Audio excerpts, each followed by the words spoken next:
Welcome to the Bulwark podcast. Happy Friday. So we have the COVID death cult forming on the right. We have to talk about that. We also have new forms of the cancel culture. But to help us navigate through all of this, we needed to bring back the professor himself, Tom Nichols, who is taking a break from numerous Twitter fights, authoring numerous books, teaching classes, doing all of that stuff. And so now he's going to make time to talk to us on the podcast. So Tom Nichols, welcome back. Great to be back with you, Charlie. I need you to be our interpreter here, because I can't make sense of this. I just put this in context. The esteemed United States Senator from the state of Tennessee, Marsha Blackburn, has some deep thoughts about socialism and Taylor Swift. Could we just play that? This is Marsha Blackburn, who is a member of the United States Senate, who is very, very concerned about the impact of socialism on Taylor Swift. Entertainers, I say, if we have a socialistic government, if we have Marxism, you are going to be the first ones who will be cut off. First. Because the state would have to approve your music. All the time. And, Taylor Swift came after me in my 2018 campaign, but Taylor Swift would be the first victim of that, because when you look at Marxist socialist societies, they do not allow women to dress or sing or be on stage or to entertain or the type music that she would have. They don't allow protection of private intellectual property rights. Really? Okay. So the number one victim, Taylor Swift, United States Senator Marsha Blackburn. Tom Nichols, help me here. As I said on Twitter the other day, one of the things that always bothers me is when somebody like Josh Hawley or J.D. Vance or one of these other, very well-educated grifters plays the deputy dog Huckleberry Hound bullshit and tries to seem like just ordinary folks. But in Marsha Blackburn's case, she really is stupid. This really is she is just, dumber than a bag of hammers. But apologies to bags of hammers, which are useful. Exactly. And the thing about her is she is just smart enough to know that she has a kind of laundry list of trigger words, socialism, Marxism, the state, the this, the that. First of all, I think anybody out there has to admit, in the big Marsha Blackburn versus Taylor Swift, we're all on Tay-Tay's side. But it's also just crazy. I mean, it's just so dumb and wrong in so many ways. First of all, socialism isn't what Marsha Blackburn thinks it is. She does bring up Marxism. And what she really means is, if this were some kind of Soviet or Chinese dictatorship, North Korea, maybe, North Korea is a different thing. But, if this were North Korea is this weird kind of dynastic, booby hatch, like Albania used to be, but, the Soviet Union, let's say. And I mean, having been to the old Soviet Union, they had rock stars. Now, they couldn't sing everything they wanted to sing. And Marsha Blackburn's right. And if we ever have a Soviet American government, Taylor Swift is going to have trouble like everybody else in the public sphere. But not saying that's like not what Sweden or, I don't know, Denmark. They don't really operate that way there. No. If basically, put another way, if marginal tax rates go to 40%, Taylor Swift can still go on stage. Okay, so this is how we got ABBA. Well, I mean, the part of the thing about it is you're right. There is that sort of grab bag of words she just throws out. It is like Mad Libs, and socialism means which is a strategy, Charlie. I mean, it's that sort of hey, socialism, and the average Marsha Blackburn voter says, well, I don't know what that is, but boy, I'm mad now. It's bad, and it's dangerous. No, you make an interesting distinction here, and this is why I don't get really upset over the Marsha Blackburns of the world, because they are. I mean, they're just dumb. I mean, how mad can you get, as opposed to the people who know what they're doing and who know better? That's why, on my moral scale, Sean Hannity, okay, dumb as a box of hair, but Tucker Carlson is smart enough to know the damage that he's doing and needs to be held to a different standard. But I guess part of this whole thing is when he's talking about, what socialism would do to Taylor Swift, this whole notion that somehow that Joe Biden is like 5 minutes away from being Lenin. that Joe Biden is, if you just take your eyes off him, if we abolish the filibuster, he's Mao. He's been waiting 47 years, Charlie. He's and the deepest deep sleeper that the socialists ever sent us. All of that center-right Democratic Party stuff was a gigantic ruse until the day we were finally crazy enough to make him the Red President. It's insane. The whole thing is insane. And I think the Manchurian Candidate. You never saw that movie, did you? The Wilmington Candidate. Yeah, the Manchurian Candidate was really just a documentary of what was going to happen. Okay, other great minds from Washington. This is Congressman Ken Buck from Colorado, who is actually, isn't he like the ranking member of the House committee that's dealing with antitrust legislation involving big tech? So he's actually a player in real world legislation, and he was caught on tape with what would be one of those big if true stories. So let's just play Ken Buck talking about algorithms. Google, by the way, changed its algorithm in May of 2020 to disadvantage Donald Trump and to advantage Joe Biden. Changed its algorithm. And when you ask them about this, and I know people that own newspapers and ask them about it, they say, oh, well, that's just a technical thing. We don't know what the result was. We just know that a technical person did this. Nonsense. They chose the winner. They can move. The estimates are they move 15 million votes. Because every time you ask for an article on Donald Trump, or every time you Google Donald Trump, and people here obviously Google in a more sophisticated way, but people out there is hearing about Donald Trump and they're wondering, Donald Trump, Hunter Biden.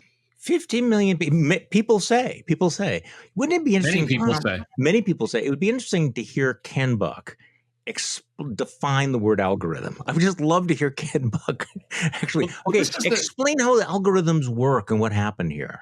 We're just interested. This is the thing I wanted to come back to a minute ago, which is you made a really important distinction, and it's something we're not talking about enough, I don't think, which is look, there, and this is, I'm not going to both sides this, but I will say, having worked in Congress and watched American politics, there are dumb people in both parties. I mean, both parties have, people in them who need things explained very slowly with flashcards by their staff. That's just that is a natural distribution of human beings. The Republican Party has this unique problem, as you pointed out, of people that are just dumb, and viciously so, which I think is also another, new hallmark of the GOP, that when you and I became Republicans back in the twilight, golden past, we actually thought we were joining the intellectual party rather than the emotional party. But there's this kind of vicious streak of stupid, like Louis Gohmert and Lauren Boebert and Marsha Blackburn and the rest of them. But the real danger here is that a lot of people keep throwing all of those into the same bucket as you point out, Tucker Carlson or J.D. Vance or Josh Hawley or Ted Cruz.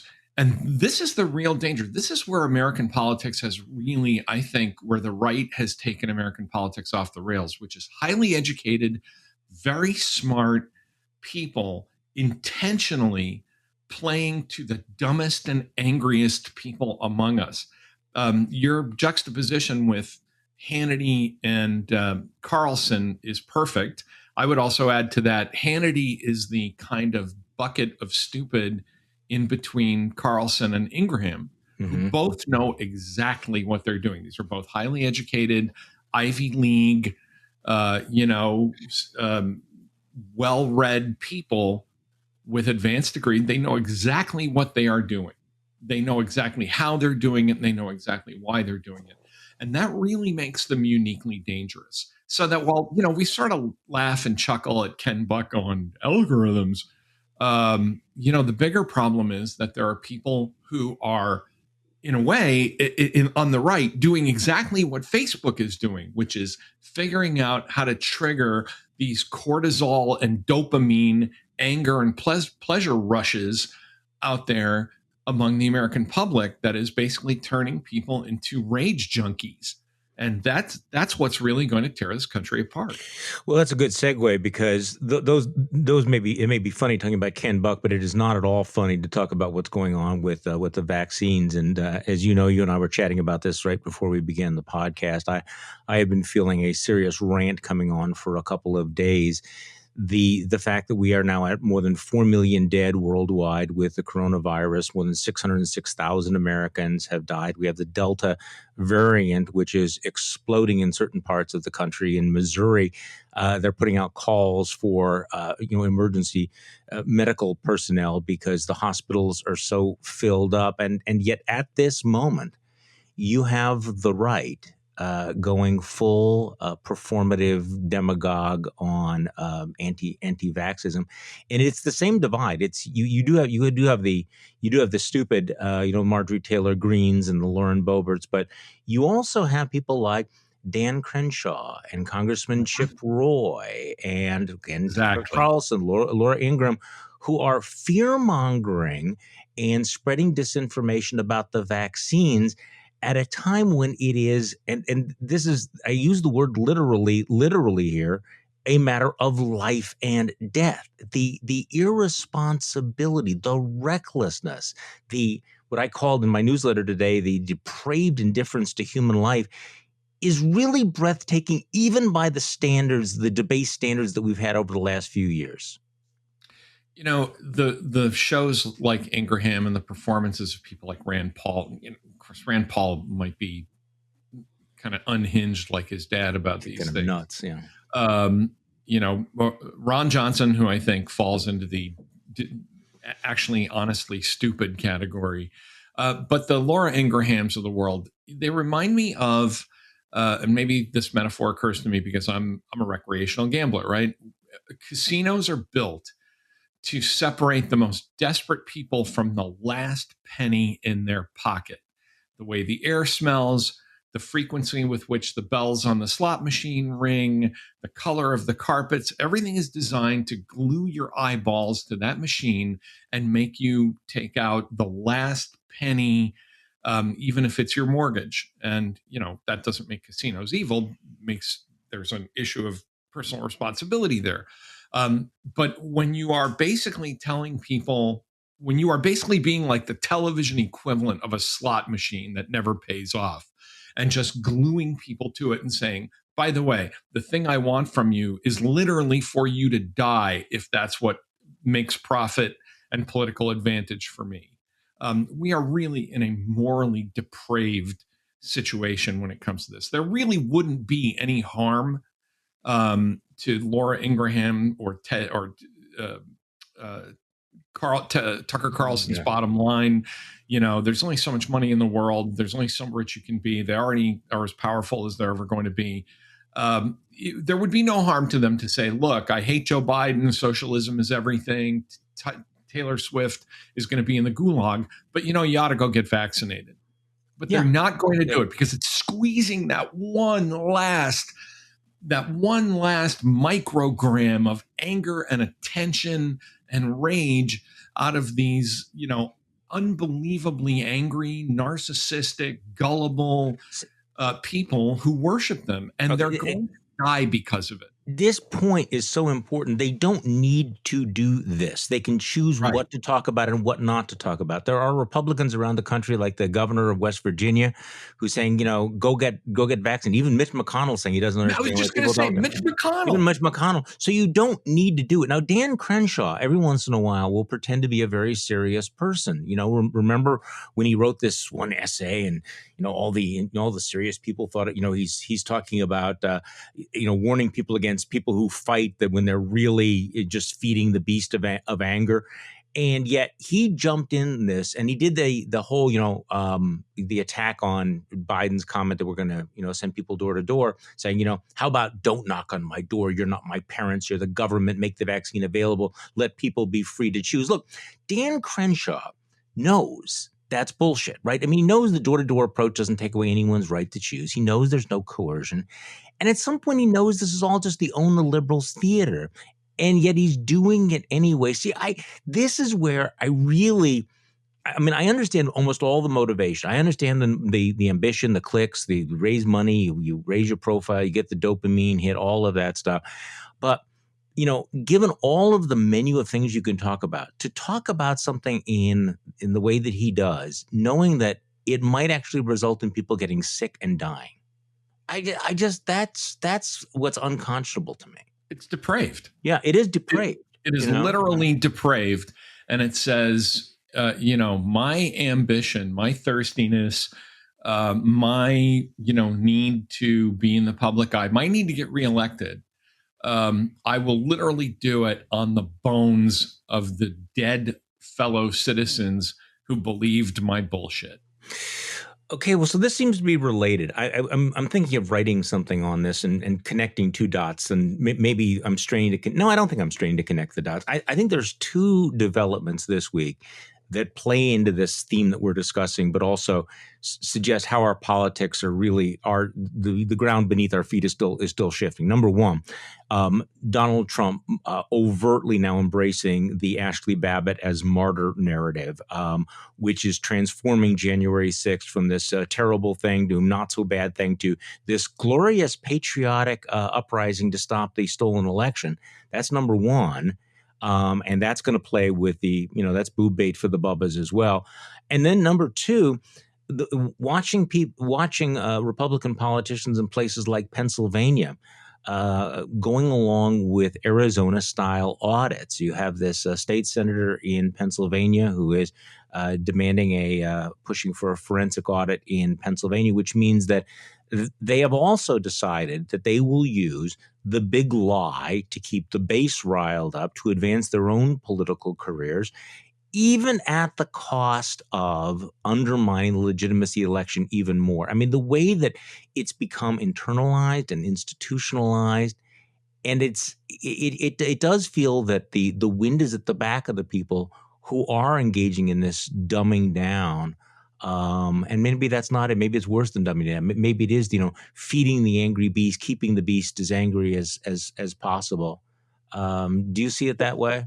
Yeah. When what makes it really reprehensible is that the people doing this, I mean, always putting Donald Trump in a category by himself because he's a sociopath and also, he's just mentally unstable. I mean, the fact that Trump, as Tim Miller and others pointed out, actually believed that he was going to be reinstated next month as president.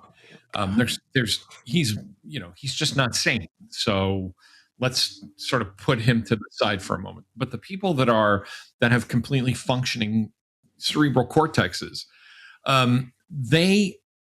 what they're doing is they know, especially if they're in government, if they're members of Congress, they know that what they are doing is increasing the chances of another Oklahoma City type thing. Oh, they are literally encouraging people who are now going to resort to violence yet again, who are part of organizations that are clearly intent on terrorism of some kind, domestic terrorism. They've been warned about this by the FBI. They've been warned about it by the Department of Homeland Security. And their answer is, I don't give a shit. It's good for me. And That's right. so I mean, you know, and this is important. It's not just retconning what happened on January 6th. It is sending a very clear prospective message to, the three percenters, the Oath Keepers, these various militia groups that your fight, when you tell yourself that, when you're dressing up in the battle gear and you're, parading around with the, with the AR-15s and everything, that you are in fact fighting for something good and noble, and you are in fact real patriots. They know exactly what they're doing, and they know, because they've been briefed on it, that for example, if this Capitol cop, whoever, however it happened that a bullet found Ashley Babbitt, whether it was in the middle of all this chaos or whether a policeman shot her under attack, they know that putting that out there will basically get a Capitol Hill policeman murdered. Mm-hmm. They know it. They've been told this, and they don't care. They're like, but look at how I'm polling. Look at my demo, baby. Look at the fundraising rolling in. I'm going to stay in Washington, and I'm going to get on my pet hobby horse for 1 second and say the thing that is, and George Will, as always, said it better than I did. This is a GOP that is terrified of its own base. And the thing I always add to this is part of what they're doing, part of what makes Dan Crenshaw and Josh Hawley who they are, is they love living in Washington. And the greatest thing they fear is having to go home and live among their constituents. And have the constituents be mad at them.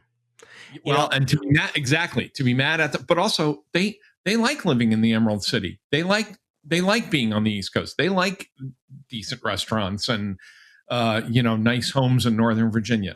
They're not, Elise Stefanik is not going back to upstate New York. That if there is one overriding political reality about Elise Stefanik and Josh Hawley, it's that, destiny did not raise them to be, a lawyer in Missouri or a county commissioner in upstate New York. They have always believed they're slated for greater things, and they're not going home again. And their greatest fear is to be sent home to live among people whom they fear and whom they don't like. But that's been the case for a long time, that people have Potomac fever and ambition will lead you to a certain point. I agree with everything you're saying here, but I also think that there's other twists, that they live in genuine fear of their Facebook feeds, that they live in genuine fear of having, going to the airport and having happened to them what happened to Lindsey Graham when for that 5 seconds he broke with Donald Trump, that people are going to, that they will become, not just they will lose their offices, but they will become pariahs, and that the flying monkeys will descend on them and their families, and they will be cast out. I mean, there is a genuine fear that what happens, you will be ostracized from the tribe. It's not just that you will lose your job. But I think we have to you won't be able to go to the local Kroger's and shop if you piss off these people. But even if that weren't the case, Charlie, I think we need to emphasize an underlying problem, which is in the culture war, Elise Stefanik and Josh Hawley and Dan Crenshaw are part of the culture that they are fighting against, that they claim to be fighting against. No question about it. Even if Stefanik were just defeated and and everybody said you did a good job, her cultural disconnection is such that her greatest punishment is not that she goes home and people are mad at her. It's that she goes home at all. It's that she's suddenly like, so here I am, up here in the wilds of New York State after going to prep school and going to Harvard and serving in Congress.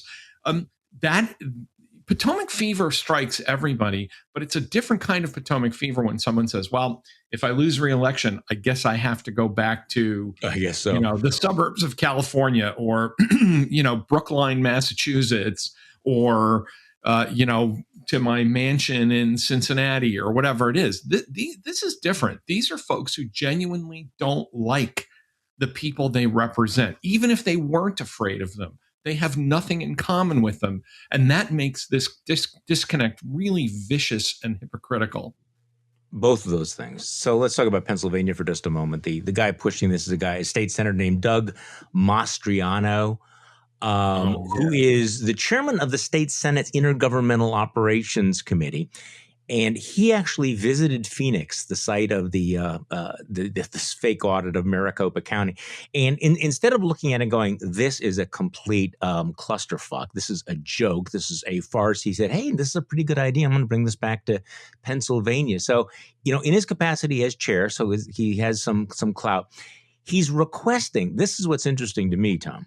He's requesting a long list of items. He wants election equipment, software, copies of hard drives, and phone SIM cards, wireless router logs, and more stuff. He's also asked for samples of the paper used to create ballots. So this guy has taken the tinfoil hat and put it squarely on his head, because the stuff he's asking for are going, well, could it have been the Italian space satellites? Could the Chinese have actually sent in ballots with bamboo in them? I mean, he's gone for all of that stuff.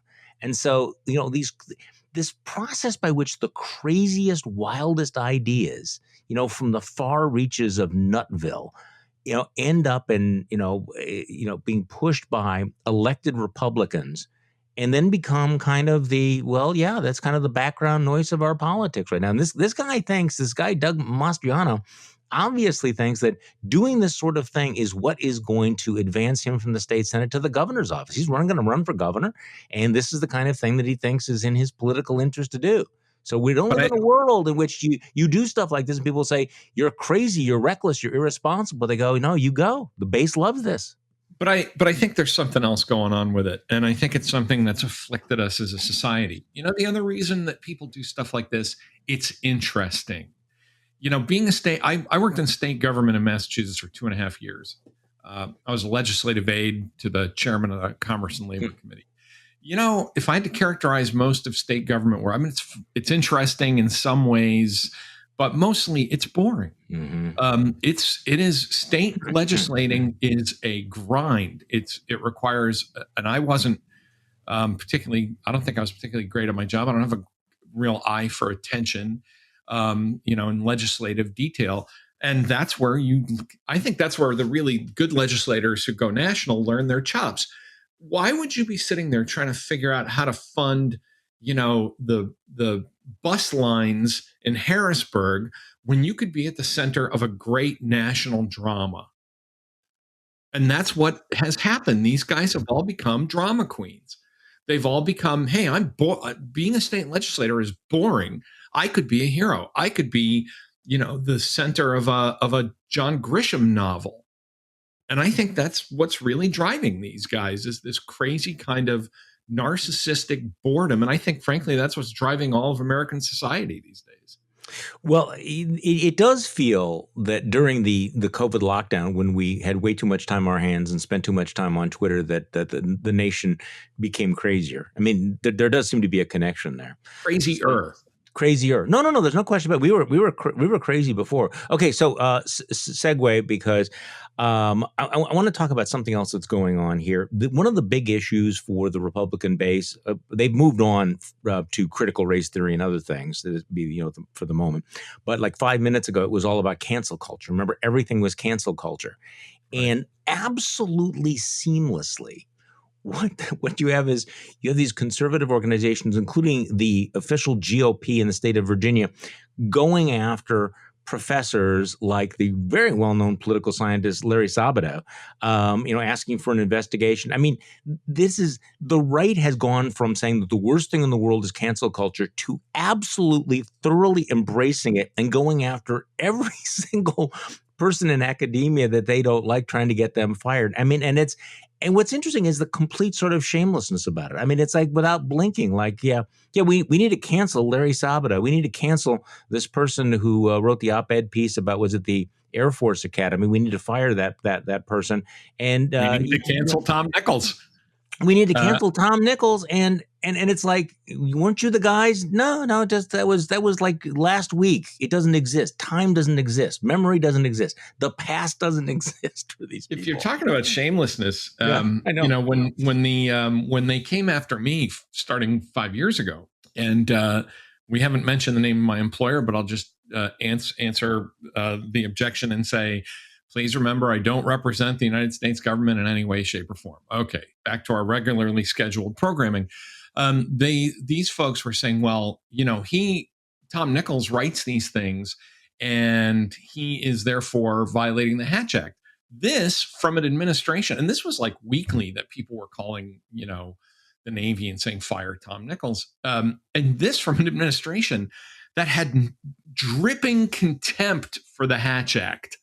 You had, Kellyanne Conway and others who had piled up, amassed piles of Hatch Act violations.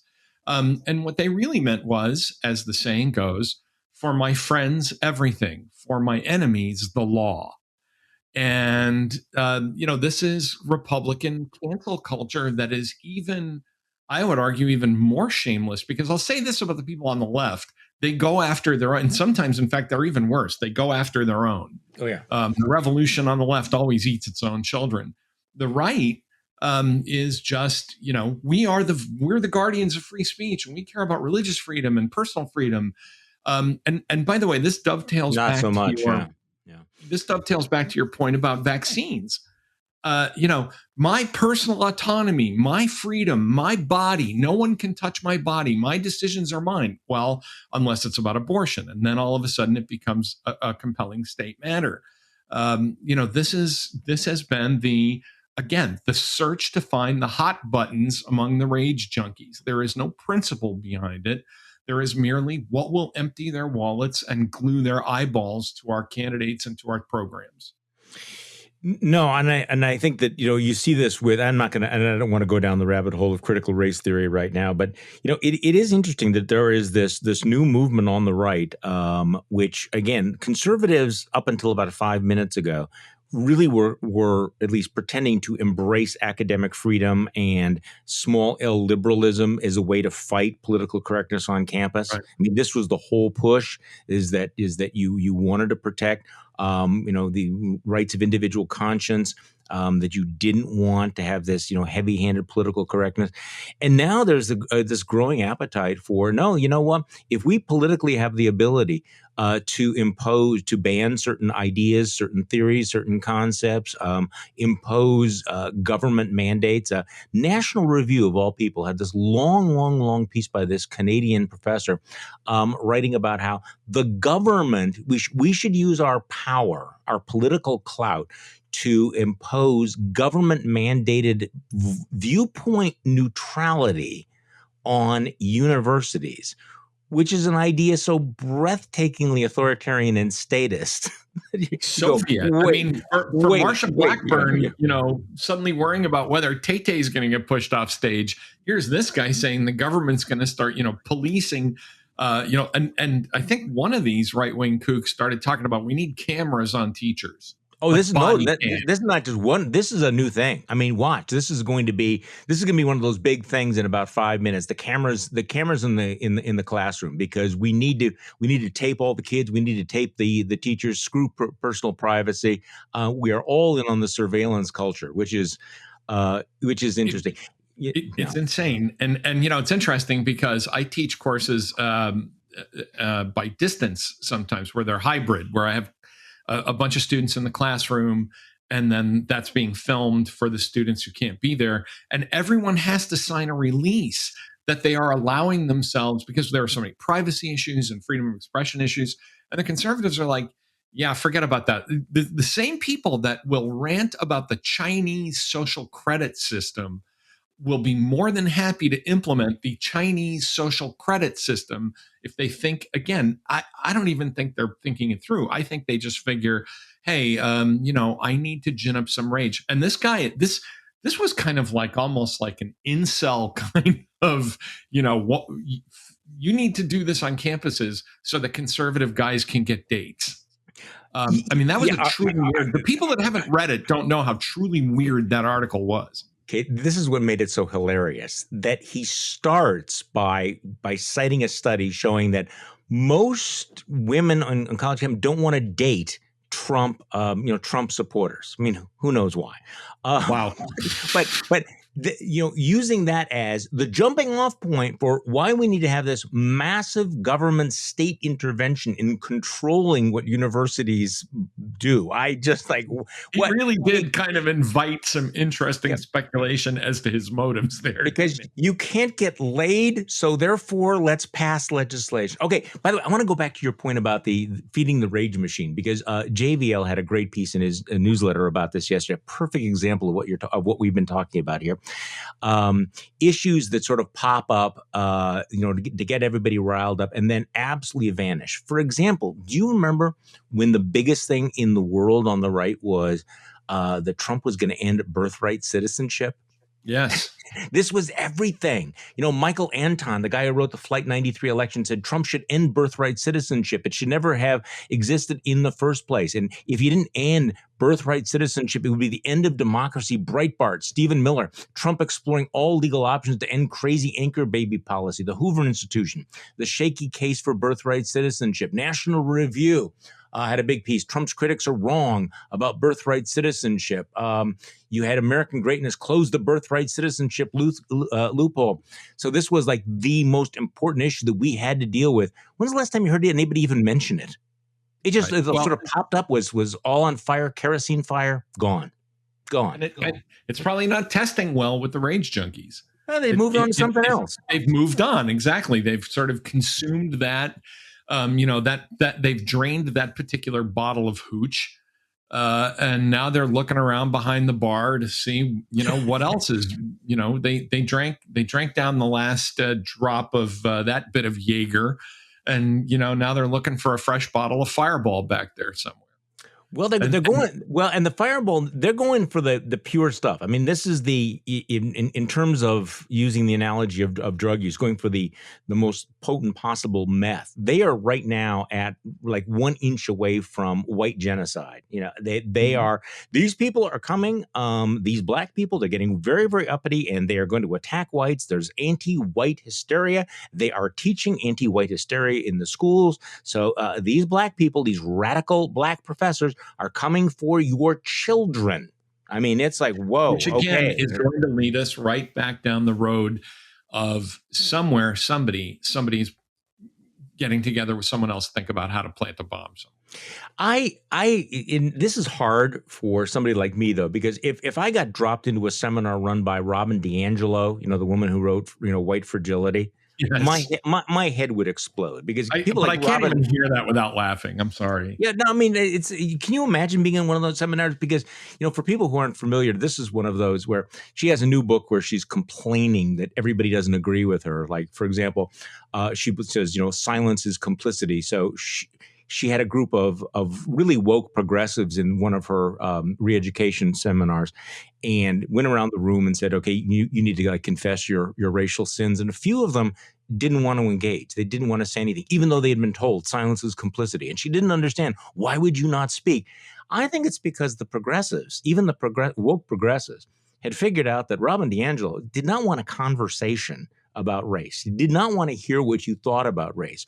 That all she wanted was for you to step on one of these invisible tripwires of grievance, so she could show you how whatever you said was wrong. Whatever you said showed that you were not willing to take on board your guilt. So, there are reasons for people to object to all of this. But Charlie, it's one thing to expose it. It's another thing to pass all legislation and make this the centerpiece of all of your politics. But I think this reveals something else that, I know you and I have talked about, which is, I kind of laughed when you said Robin DiAngelo, because I think the appropriate response, not to the issues of racism, which are serious issues, but to somebody like Robin DiAngelo, who is not a serious person, is to kind of chuckle. And there was once a time when conservatives were confident enough to say, look, I am not going to, go into a 5-alarm fire and start passing legislation because of somebody like Robin DiAngelo. And because we had confidence that most people, progressives, conservatives, right, left, we conservatives have a kind of inherent faith in human nature. And we understand, as C.S. Lewis once said, that if you play these games in your head, eventually you awaken our sense of self-proportion, and we just laugh at you and go to bed. And I think we used to believe that. Now, no matter how silly it is, no matter how small, the conservative psyche has become so fragile and so terrified and so snowflakey that, someone who is the terror of the HR department shows up, and it's like, oh my God, we have to start building a panic room and prepping for the great race war. It's inane. The fact that progressives themselves, I think it might have been at the Bulwark, but somebody pointed out that D'Angelo, her new thing in her new book is complaining about how many times people just get up and walk out. I know. Just say, yeah, okay, well, thank you very much for your interest in race relations. I have, actual work to do. And they just leave.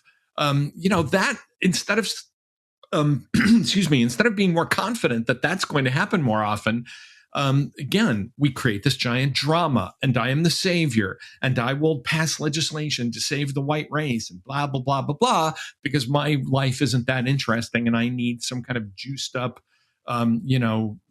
passion play where I'm the central figure. And it's just silly, but it's also extremely dangerous now.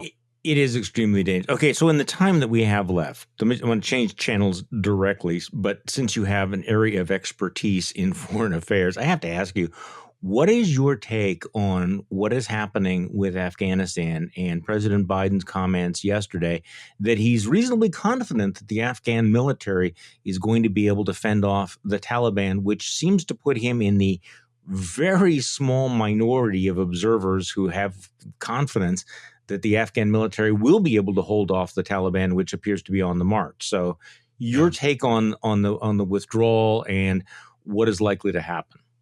The president's wrong. Now, he's wrong about the Afghan military. I mean, the Taliban's going to take over that country again. But I also am going to defend Biden here and say, what else was he going to say? Mm-hmm. The American people have as they always do, and I blame the public always in the first instance.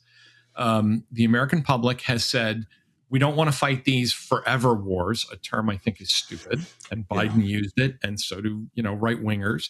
But we want absolute security and zero defect. We have a zero defect tolerance for terrorism. So don't stay there, but don't come home. Don't put more troops in, but don't take troops out. Don't try and win, but make sure you don't lose. And right. I think Biden, to his credit, said, I'm too old to play that game. I'm not getting any more young Americans killed in this no-win situation. And I'm just going to do the thing that brings them home. Because if you think about it, think about where the American public is, from Andy Bacevich on one side all the way across to, AOC or Rand Paul or, Josh Hawley or whoever they are. Everyone's answer is Afghanistan's bad. It wasn't our war. Bring it home. So I think Biden did the right thing by saying, look, I'm just going to cut through this knot. I'm not going to keep playing this game. And I think the one place where I would be really critical of Biden is that he should have just come forward and said, the people have spoken. We've been there for 20 years. You all want to come home. I think that's the right thing to do. Now, here are the risks and consequences of that, so that down the line, you understand what could happen and be prepared for it. And on a political note, I would say if I were running the Democrats, I'd say, hey, you all got what you wanted, which was an end to forever wars. 3 years from now, if something bad happens, I don't want to hear how this was Joe Biden's fault. But with all that said, Biden getting out there and saying, come on, man, here's the deal. The Afghans can do this. No, they can't. This whole thing is going to become terrible. I thought that was unfortunate. So is the president doing enough to push back against Russian cyber attacks? It does seem as if Vladimir Putin is kind of thumbing his nose at Biden and saying, whatever happened at that summit, whatever warnings you gave me, screw that. I'm going to keep doing what I'm doing. So give me your sense of the state of play there. Interesting. I'll give you an interesting, I hope, answer to that question. Is the president doing enough? I don't know, and I shouldn't know. I hope so, and I hope it's happening in a way that the president does not admit. I hope right now that there are people on our side who are making life miserable for the Russians, or who are planning on making life miserable for the Russian government and these hackers. What I don't want is for Biden, and I think this is where Americans, again, have unrealistic expectations. for Biden to get out there and to say, hey, you know, Putin, you said fuck me, well, fuck you back. And here's what we're going to do. The whole point of this kind of shadow war in cyberspace is that you don't announce these things, in part because you can't be sure that you're going to be able to pull them off. This is long game. Now, you know, if Biden's not doing anything and, you know, 3 years from now, we get a 5-6 years from now, we get a Bob Woodward book that says Biden didn't do anything, then I think we can hold him responsible. But I don't know what the Americans are doing. And frankly, I don't think we ought to know right now, because that's one of those, if I knew, I couldn't tell you. And if I told you, I'd have to kill you. So, I mean, you'll notice that I'm not asking you about what the NSA is doing with Tucker Carlson, because I don't think we actually know what that whole story is. And I'm not going to get sucked into that particular, ridiculous story. Can I do 10 seconds that says, sure. Here's what I think happened. I think when you reach out to foreign nationals from a regime that is up to no good, it's possible that you're going to get overheard by the people that are watching the foreign nationals. I don't think this is a complicated story. What's interesting to me is why is Tucker Carlson outing himself ahead of time? What is he trying to get ahead of that is so bad that he's prepping his audience for the argument that I was spied on? That's what's really interesting. There's something what the NSA is doing to me seems totally routine. What Carlson's doing to me doing seems to me to be really interesting and suggests to me that he's trying to get ahead of something that he knows is going to break. But we don't know with any degree of certainty that, in fact, this leak came from the NSA, that there is an NSA whistleblower. This could have come from the Russians. It could have come from a whole bunch of other people. There's many other explanations. We're talking about Tucker Carlson, who is still waiting to find the USB drive that was put in a FedEx package that would have blown up the Biden administration, except someone lost the FedEx package. When you talk about stories that went by the boards that nobody talks about anymore, what happened to that one? So everything Tucker says we have to take with a gigantic boulder of salt anyway. So one final note before we go into the weekend. Did you see that poll, Republican primary poll that came out that shows Trump with 55% and DeSantis with 9%? My favorite part, though, was Kristi Noem, 0. Tom running Cotton, behind Candace Owens. Yes, I know. Tom Cotton, 1.